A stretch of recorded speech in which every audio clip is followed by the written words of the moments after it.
Dear students, welcome to my YouTube channel. মই এতিয়া তোমালোকক অনুশীলনী 15.1 কেইটামান অংক কৰি দিম। এই অংক কৰাৰ আগতে আমি এই অনুশীলনীৰ বা যিটো সম্ভাৱ্যতা চেপ্টাৰ আছে এই চেপ্টাৰৰ সম্বন্ধে কিছুমান কথা আলোচনা কৰি ল'ম।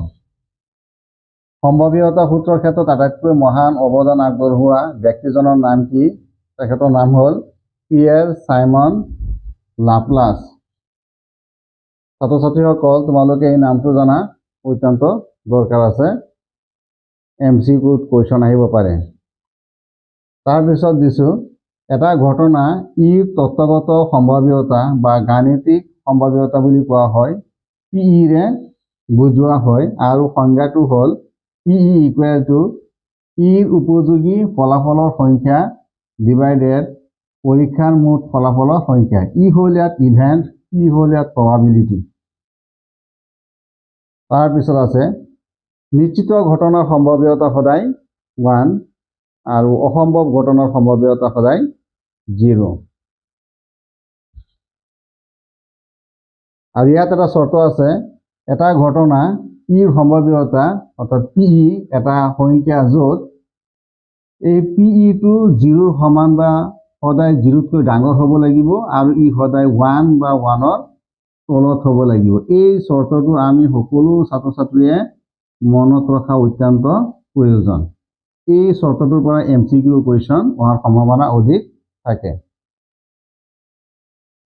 এতিয়া ছাত্ৰ ছাত্ৰীসকল মই তোমালোকক অনুশীলনী 15.1 সম্ভাৱ্যতা চেপ্টাৰৰ 1 নম্বৰৰ যিবিলাক কুৱেশ্যন মই আলোচনা কৰি আছোঁ ইয়াত দিয়া আছে তলৰ উক্তিবোৰ সম্পূৰ্ণ কৰা। ইয়াত যিখিনি খালী ঠাই দিয়া আছে আমি এই খালী ঠাইখিনি পূৰ্ণ কৰিম।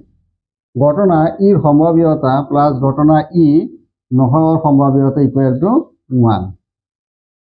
অৰ্থাৎ হয় বা নহয় বা পূৰক ঘটনা যিটো আছে ইয়াত দুয়োটা যোগ কৰিলে যিমান হ'ব যোগফল হ'ব 1। নাম্বাৰ 2 কেতিয়াও নঘটা ঘটনাৰ সম্ভাৱ্যতা হ'ল 0। কোনো ঘটনা যদি এটা কেতিয়াও নঘটে তেতিয়াহ'লে ইয়াৰ সম্ভাৱ্যতা হ'ব 0। এনেকুৱা ঘটনাক কয় অসম্ভৱ ঘটনা। অসম্ভৱ ঘটনা। নাম্বাৰ 3 নিশ্চিতভাৱে ঘটনাৰ সম্ভাৱ্যতা হ'ল 1। এনেকুৱা ঘটনাক কোৱা হয় নিশ্চিত ঘটনা।